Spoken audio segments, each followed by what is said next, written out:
Atender a niños, niñas, adolescentes, jóvenes vulnerados en sus derechos, tema del que hemos venido ya hablando un poco esta última semana, a sus familias y también a aquellos que se encuentran en situación de vulnerabilidad, y con el fin de impulsar su desarrollo y autonomía, es la misión de Aldeas Infantiles SOS.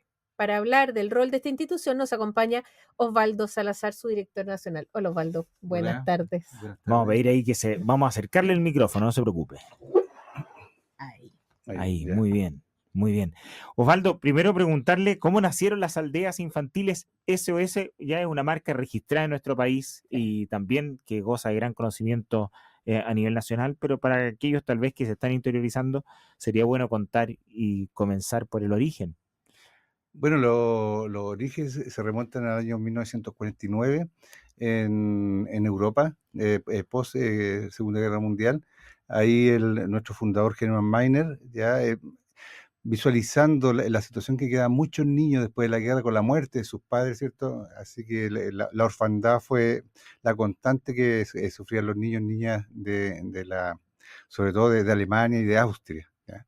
Así que conmovido por esta situación de que nadie se podía hacer cargo, y además que los modelos de asistencia a la niñez eran modelos despersonalizados, masivos, ¿ya?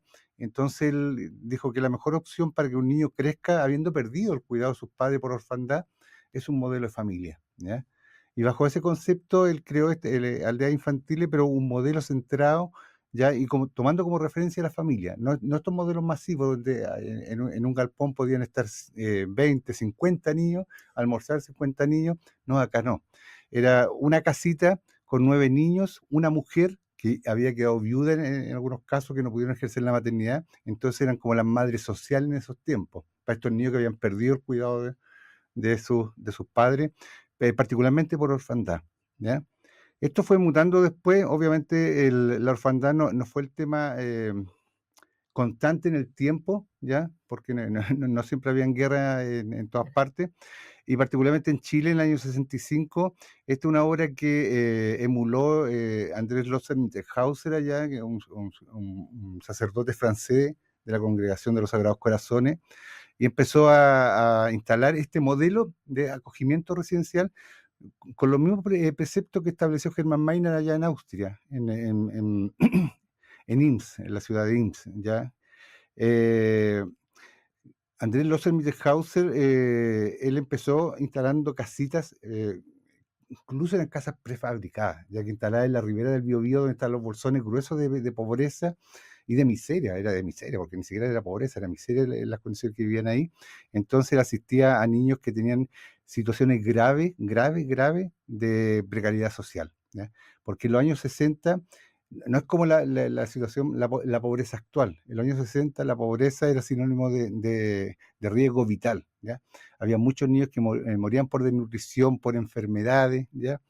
Incluso ahí Monkeberg en los años 60 empezó con este tema de la nutrición infantil. De la nutrición, sí, ¿Sí? exactamente. Entonces alguien se tenía que hacer cargo de esto, porque las familias, ya con todo el esfuerzo que podían hacer, no tenían la capacidad para proveer los medios básicos para que estos chicos pudieran salir adelante sin alguna secuela, ¿ya?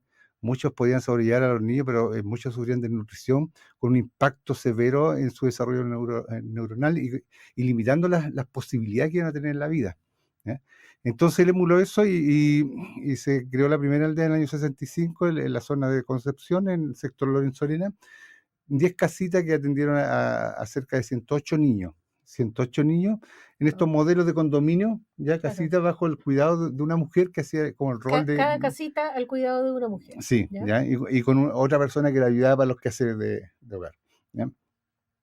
Esa era una necesidad urgente de Chile como país, ¿ya? Ahora, lo que ofrecía Chile a esa niñez eran justamente lo mismo que encontró Hermann Meiner en Alemania posterior a la guerra. ¿Cómo se llama? Eran modelos masivos de asistencia a la niñez, que eran muy despersonalizados, y el niño, más que como un sujeto de derecho, era como un objeto de asistencia. Perdona, que esa es la clásica imagen que uno tiene como de orfanato inglés, digamos, Sí. como de un montón de niños en una casa y como Claro, que... no había un trabajo de uno a uno. Claro, una ese era cosa el muy modelo, despersonalizada. sí, el modelo que ofrecía Chile como nación a la niñez que era vulnerada o en su defecto que era abandonada, porque muchos de esos niños eran abandonados por sus padres por diferentes motivos, ¿no? Hay una montonera de causales. Entonces, este sacerdote francés se contactó con Hermann Meiner y ahí se empezó a instalar la primera aldea de Chile y posteriormente esto se fue replicando con diferentes también patrocinadores en Arica, en Antofagasta, en Quilpué. Incluso uno de los patrocinadores fue el cardenal Silva Enrique en Punta Talca, ¿ya? Él construyó una aldea infantil SOS que contó con el apoyo de Hermann Meiner, ¿ya? Y la replicó ahí en Punta de Tralca, así como también en Puerto Vara, en Chiloé, ¿ya? Ese modelo se instaló, ¿ya? Y respondió a la necesidad de los niños de esos tiempos, porque obviamente antes, por aldeas infantiles en estos 60 años han pasado, en ese modelo como 12.500 niños, ¿ya? Han pasado por ese modelo, ¿ya? Wow. En estos 60 años. O sea, pensar que hay 12.500 niños que han necesitado eso es como una herida país. Sí, sí, sí. Y bueno, el servicio diferenciador que dimos nosotros justamente había una alta inversión de aporte extranjero, ¿cómo se llama? Al de antes se sostenía solamente con aporte extranjero porque el Estado era lo mínimo que aportaba a esta niña que era desamparada, abandonada, ¿ya? Eso ha cambiado con el tiempo. ¿Ha cambiado los parámetros también de vulnerabilidad infantil? Sí, Usted lo sí, decía antes enfocado en la desnutrición. sí. Hoy día me imagino que hay otros focos que generan riesgo. Sí, eso ha ido mutando. Bueno, Chile también se ha ido desarrollando como sociedad, ha ido suscribiendo algunos convenios, ya está la Convención de los Derechos del Niño, las directrices de modalidad alternativa de atención a las niñas que pierden el cuidado de sus padres. Pero antes el grueso, incluso yo todavía me acuerdo la causal que se utilizaba para ingresar niños a estos sistemas residenciales que se alejaban de la familia, era la situación socioeconómica, ¿ya? Peligro físico y moral, ¿ya? Peligro físico y moral. Que no estaba dado solamente por la negligencia de los padres, sino que porque los padres no eran capaces de proveer las condiciones mínimas de subsistencia a esos niños, que era el contexto nacional en esos tiempos. Claro. Esto con el desarrollo país, obviamente el modelo de pobreza que tenemos ahora dista mucho de eso, ¿ya? Y hay Dista otros mucho. riesgos para la familia también. Sí, se han incorporado otros riesgos, ¿ya? Otro riesgo que tiene que ver justamente con el tema de la droga. Estaba pensando, eso es un Exacto. peligro físico y moral de Sí, hoy día. claro, Sí, claro. sí,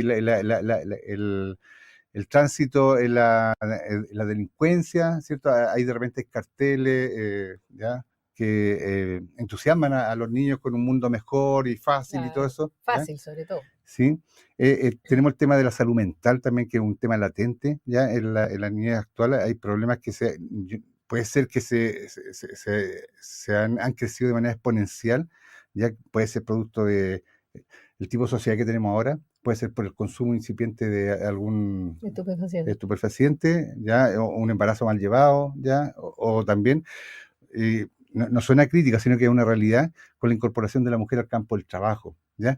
Pero no es la culpa de la mujer que haya ingresado, sino que no hay oportunidades de a quién dejar esos niños bajo el cuidado de quién, ¿ya? Muchas mujeres se tienen que incorporar al trabajo porque tienen que proveer, ¿ya? Pero el Estado no le ofrece posibilidades de alternativas de cuidado, mientras la madre justamente se responsabiliza de proveer los recursos para el bienestar de su niño. Ahora el concepto de familia también ha variado, ya antes la familia era el padre y la madre, ahora una mujer o un hombre pueden ser familia, ¿cierto?, con sus hijos, ¿ya? Ahora también ese concepto ha cambiado, hay un gran porcentaje de la composición familiar es de carácter uniparental, ¿ya? Son elementos que van, ¿cómo se llama?, coayudando para que se produzcan factores de vulnerabilidad o de exposición a la vulnerabilidad, ¿ya? Pero sí, efectivamente la pobreza no es lo más relevante ahora, son el tema de la vulneración que sufren los niños a veces porque los padres no tienen las competencias ni las condiciones para ejercer la paternidad o la maternidad responsable. Qué delicado eso, ¿eh? Porque estamos hablando de familias que probablemente se constituyeron como muchas, como siempre, que se casaron, que tuvieron hijos y que no han desarrollado, porque muchos nos casamos y probablemente no teníamos tampoco muchas habilidades cuando éramos tan jóvenes, pero no se han preocupado de desarrollar esas habilidades para darle a los hijos no el bienestar material, porque No, probablemente hoy no. día muchos se preocupan del bienestar material, pero dejan de lado la educación, la formación, los valores, los pilares que Sí. le dan sostenibilidad a esa familia. Sí, el desarrollo emocional también de los Claro. niños, la estabilidad. Mm. Yo creo que ese es un pilar fundamental para actuar bien en la vida, ¿ya? Si tú has tenido ¿cómo se llama? Un crecimiento con figuras significativas que te han contenido, que te han asistido ya en los momentos de dolor o de tristeza, lo más probable es que va a estar mejor armadito para enfrentar los desafíos del futuro que tienes como persona individual, ¿ya? O también en responsabilidades que tienes como ciudadano o como padre o madre, que yo creo que es lo fundamental. Ahora muchas veces, cuando hacemos esta evaluación, estuve hace poco tiempo atrás, igual me hicieron esta pregunta, ¿estamos mejor o peor que antes? ¿Ya? Yo creo que estamos mejor, ¿ya? El Estado que somos todos, no es solamente el gobierno de turno, que somos todos el Estado, ¿ya? Existe un mayor compromiso con el tema de la niñez, hay mayor inversión en la niñez actualmente, pero no es suficiente. Seguimos, las brechas todavía para lograr un desarrollo óptimo es bastante significativa, ¿ya? Pero yo creo que vamos bien encaminados, pero no hay que descuidarse. Yo creo que hay que seguir invirtiendo y también especializando los servicios, porque las complejidades que van teniendo los niños actuales son diferentes de hace 60 años atrás, Sí, ¿ya? claro. Y requieren otro tipo de asistencia más especializada. Y el día de hoy, el gobierno de turno no está ofreciendo esa gama de alternativas para asistir a la niñez de acuerdo a las complejidades que presenta, ¿ya? Y cuéntanos un poco, a ver, ayúdanos a perfilar y a comprender al niño necesitado de hoy día. Estamos hablando de niños entre qué edad y qué edad Buen son los que punto. son intervinibles. No sé si se dice así, pero Es que depende la línea programal. El análisis tiene que ver con el tipo de servicio que tú le quieres brindar al niño, ¿ya? Porque hay niños que han perdido el cuidado parental, ¿ya? Porque ya han sido objeto de vulneración grave de sus derechos, y esos niños al día de hoy viven en residencias ujú. que son financiadas por el Estado o algunas que son administradas por el Estado, ¿ya? Y con colaboradores del Estado en la condición que está el de infantil SOS. Eso ha bajado, pero el perfil de esos niños justamente son niños que han sido vulnerados, ¿ya? Gravemente, ¿ya? Entonces tienes que rehabilitarlo. Sí, hay que trabajar los procesos terapéuticos, sanar el daño emocional, ¿ya? Y las heridas que han quedado de esa vulneración, pero también tratar de recomponer a la familia, ¿ya? Entregarle herramientas para que no vuelva a repetir este círculo de vulneración, ¿ya? Para que el Actualmente, regreso al hogar también sea un triunfo del proceso. exactamente, Claro, porque exactamente. finalmente el objetivo final de esta carrera es que vuelvan a sus familias, que se reintegren a Sí. sus familias. Es un derecho fundamental, es un derecho humano, ¿ya? El derecho a vivir en familia es un derecho fundamental y es un derecho humano que debe ejercer todo quien nace en este mundo, ¿ya? Y eso de repente ni como Estado a veces lo garantizamos, ¿ya? Pero una forma de ayudar a eso o coayudar a eso es justamente instalar capacidades en la familia, trabajar terapéuticamente con niños para reelaborar o resignificar la vulneración Claro. que ha vivido, ¿ya? Y ahí después, una vez que se ha avanzado en esta línea, el niño vuelve a su familia. Es un triunfo del proceso, ¿ya? Eh, pero también tenemos niños que están en riesgo, ya que de repente hay causales que no son suficientes para quitarlo del seno de la familia, ¿ya? Y que me hace bien, pero con esa familia hay que trabajar. Porque Ahora, Claro. ese tipo de complejidades y de vulneración se puede ir cronificando y puede llegar un momento en que es tanto y tan frecuente que hay que quitarlo del seno de la familia y hay que trabajar en eso, en la etapa preventiva de la intervención. Y eso ese, también lo hacen sí, ustedes. Sí, sí. ese triunfo del proceso, ¿se da de forma exigua o se está dando de forma cada Más vez más frecuente. frecuente? Nosotros, hay dos elementos que son fundamentales para evaluar los procesos interventivos. Uno tiene que ver el resultado de por qué se van niños de aldeas infantiles, ya sea en el ámbito residencial como en el ámbito ambulatorio, porque nosotros tenemos servicio ambulatorio para asistir a las familias, ¿ya? Entonces, para nosotros, un niño sale de este proceso cuando su familia ha adquirido la herramienta suficiente para hacerse cargo de eso. Ese es un triunfo, ya sea en las dos modalidades, ya residencial o preventivo. Pero hay otro indicador que es fundamental, ¿ya? Y tiene que ver con el impacto que tiene la labor de aldeas infantiles en la vida de estos niños, ¿ya? Ok. Y de cómo se proyectan en el futuro. Nosotros, lamentablemente, ahora estamos retomando algunos estudios de impacto, ¿ya? Y en la última década del 2010, fue el último estudio que tenemos. Yo me prometo que esto lo vamos a actualizar porque es muy útil, ¿ya? No solamente para Aldea, sino que también para la sociedad chilena. Arrojaba que el 80% de aquellos niños que habían pasado por aldeas infantiles, ¿ya? El día de hoy han sido capaces de hacerse cargo de la crianza y cuidado de sus hijos, sin Qué abandonarlos. Sí, bonito. ¿Ya? O también es un sea, signo. rompen ese Mm. círculo nefasto de cada día Sí, peor, digamos. justamente el circuito ese de vulneración y maltrato y abandono se rompe con esta intervención. ¿Ya? ¿Tiene alguna cifra o alguna referencia en comparación con aquellos niños que no pasan por aldea SOS? Me refiero a niños institucionalizados, Sename en general. ¿Hay alguna estadística No, como para comparar? yo no lo tengo, pero el Ya. Estado lo debe tener. ¿Ya? Mm. Ellos muchas veces hablan que justamente la criminalidad es nutrida por el Servicio Nacional de Menores y todo eso, pero yo no Claro. tengo ese dato. ¿Ya? Lo que yo tengo, el estudio que hicimos nosotros era en base a lo que la situación de los niños que habían vivido en la aldea, y el marco comparativo era los niños que habían salido de una familia común y corriente.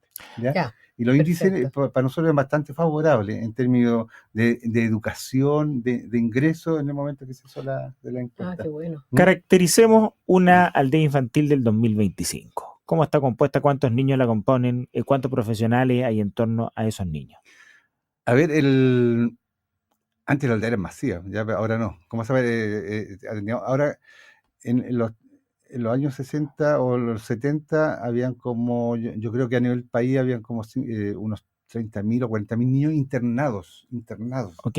¿Ya? Y en cada aldea nosotros tendríamos más de 108 niños, ¿ya? Wow. Pero que eran en casas familiares, ¿ya? No Ya. era masivo, eran condominios con casas Perfecto. con casas familiares. El día de hoy nosotros tenemos programas de 25 niños, ¿ya? De 25 niños que viven en 3 o 4 casas familiares. Igual es personalizado. Pero Absolutamente. lo que ha cambiado, porque también han cambiado los derechos sociales y los derechos laborales de las personas, ahora tenemos más gente trabajando en el cuidado diario de los chicos, que son las educadoras. No bastan con las dos del principio. No basta con las dos, ya, porque también uno se tiene que ir ajustando a los derechos laborales. No podemos tener una persona 24/7, ¿ya? Ahora el sistema de turno requiere que en un programa para 25 niños, por lo menos tiene que haber unas 35 personas adultas, desde profesionales, duplas profesionales. 35 para 35. 25. Sí. Es más de las relaciones en Malta que de 1 a 1, ¿ya? Uy, qué impresionante. ¿Y Sobre eso todo por considera el sistema, psicólogos, claro, considera profesores? sí, todo, director, administrativo, el servicio, ¿ya? Y los profesionales. Aquí lo que consume en mayor dedicación tiene que ver con el cuidado diario, porque tienes que tener personas que cuiden de día y de noche, y tienes que tener una persona que, en la eventualidad que haya una contingencia, haya alguien que la reemplace para ir con ese niño, ya sea a la asistencia pública, al Claro que colegio, sí. todo eso. Entonces, por lo menos educadores tienen que ser casi 10 educadores solamente en el cuidado Personal. sí, de los chicos. ¿Mm? Wow. El sistema residencial que tiene Aldea, el Estado aporta una subvención, ¿ya? Yo voy a poner una cifra ahí ficticia de 100, ¿ya? Pero Aldea tiene que poner otros 100, ¿ya? Ese nivel, ¿ya? Porque el modelo que tenemos nosotros es bastante caro, como es personalizado, ¿ya? Tenemos 4 o 5 niños por casa, y con esta dotación de colaboradores, ¿ya? Pero garantizamos calidad y garantizamos seguridad y protección de los niños que están bajo nuestra responsabilidad, que vienen con complejidad y que requieren un mayor cuidado y protección. Por lo tanto, la selección de sus profesionales, me imagino que el proceso ha ido cada vez volviéndose más riguroso. Sí. Y, bueno, yo creo que aquí como país hemos avanzado también en eso, ¿eh? Ya no solamente Aldea, yo creo que ya hay ciertos estándares de profesionales que se requieren ya para intervenir y trabajar los procesos terapéuticos de los niños y también de las familias. Se requiere personas con experiencia, como se llama, profesionales con experiencia y con conocimiento académico en esta materia. Y con la habilidad personal de poder relacionarse con niños, además que no es lo mismo que relacionarse con adultos. Exactamente. Bueno, lo que más interesa a nosotros es la confianza terapéutica que tiene que establecer un profesional ¿ya? Siempre hablamos del tema del apego seguro. Es una teoría que siempre dijo uno para trabajar con los niños tienen que sentir cierto grado de apego ya por la figura significativa. Y el apego establece dos prioridades o dos criterios fundamentales que tienen que existir, que tiene que ver la disponibilidad y el tiempo.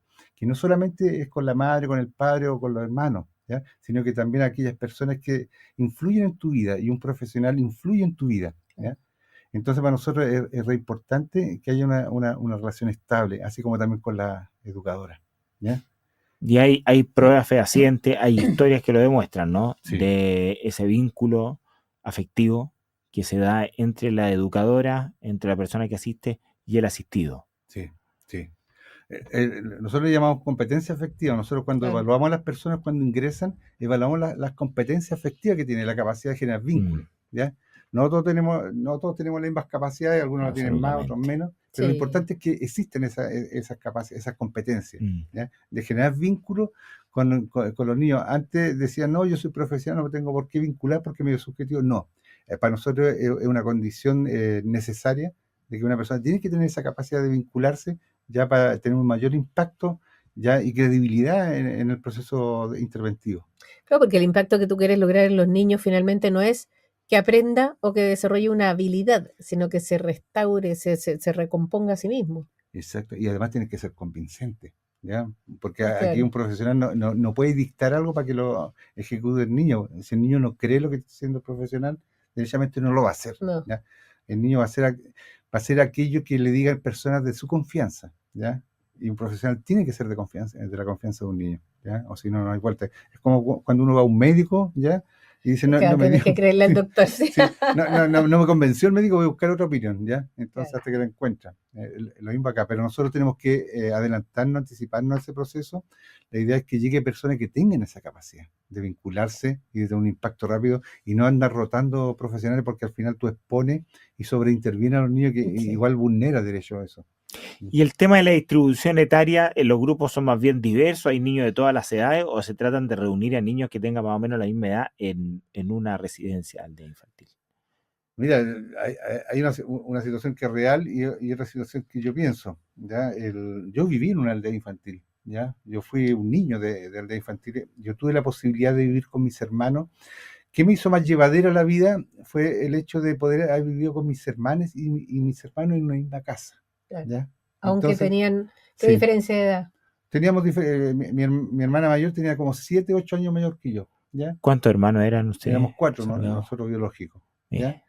Entonces, ese aprendizaje que tiene uno y que tuvo un impacto en tu vida no tiene por qué coartar la posibilidad que lo puedan vivir otros, ¿ya? Aldea lo que ofrecía justamente es que los hermanos, siendo diferentes sexos, pueden vivir juntos. Y es la garantía que ofrecía Aldeas Infantiles.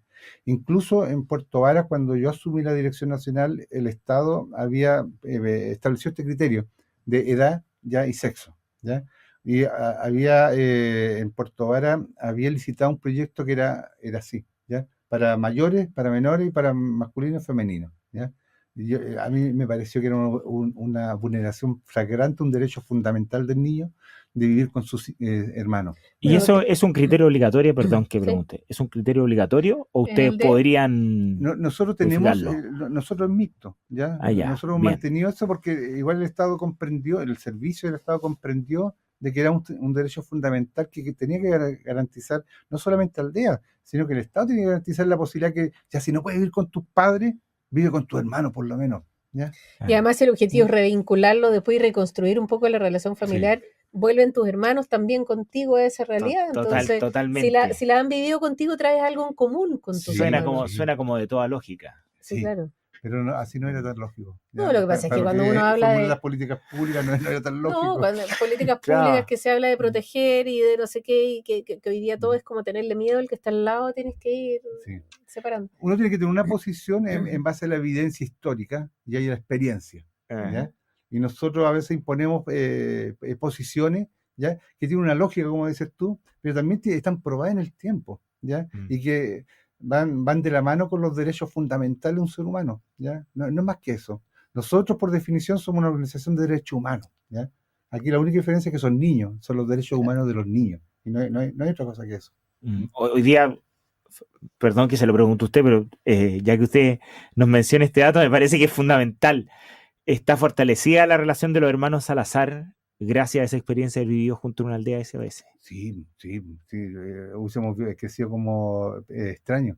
No crecimos como extraños. Ya tenemos experiencias de vida común, algunas felices, otras peleando, pero son experiencias propias de De los hermanos. ¿ya? Mire Pero hasta el día de hoy, yo estuve el fin de semana en la región de Ñuble y mi hermano fue a ver con su familia, ¿ya?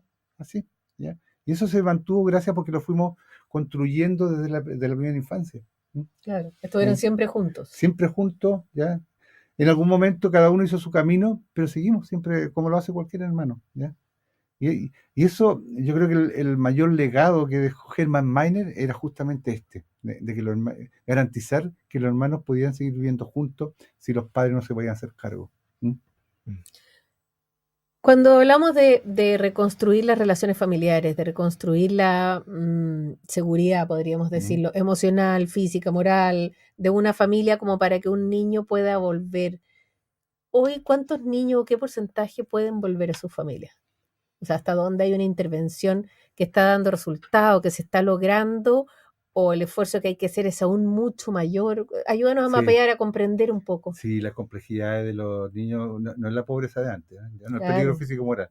Que sigue existiendo por el tema de la adicción, el tránsito temprano, la delincuencia. Se podría readaptar el concepto. Sí, se puede, Claro. se puede modificar, pero sí, por lo menos en nuestra experiencia, yo creo que los modelos residenciales, yo creo que el 60-70% hay esperanza de volver. reconstituir, ¿cierto?, esta relación con su familia. Tenemos modelos ambulatorios que lo tenemos también diseminado en todo Chile. Ahí es más alto el porcentaje de posibilidades, Claro, arriba del 90%, qué 95%. Ya tú instalas capacidad en las familias para que no caigan en el tema de la vulneración y muchas familias responden positivamente. ¿Y qué pasa con los niños que no es posible que vuelvan a sus familias? ¿Cómo se perfila la estadía de esos niños en las aldeas? Ya, hay dos vías. Ya tenemos esos niños que no tienen ninguna posibilidad de irse con su familia. También tenemos, nosotros estamos ahora, recién, estamos adjudicando en un proyecto de adopción donde podríamos trabajar con familias sustitutas, adoptivas, para que esos niños crezcan en una familia, ya, en una familia sustituta, ¿ya? Que en este caso es una familia adoptiva. Pero aquellos niños que dada la edad ya y no se perfilan ni para volver con su familia, ni tienen posibilidad de la adopción, porque un niño de 12 años difícilmente se va a ir a adopción, ¿ya? Claro, y mayores tampoco. Lo que le ofrecemos nosotros justamente es cumplir todo su ciclo acompañado de aldeas infantiles, ¿ya? Hasta que ¿Y eso hasta los 18 años? No, más allá, ¿ya? Claro. Yo estuve en la aldea infantil hasta los 23 años, hasta que terminé mi carrera universitaria en la U de Conce, ¿ya? Entonces, ahí yo cuando tuve trabajo me fui, ¿ya?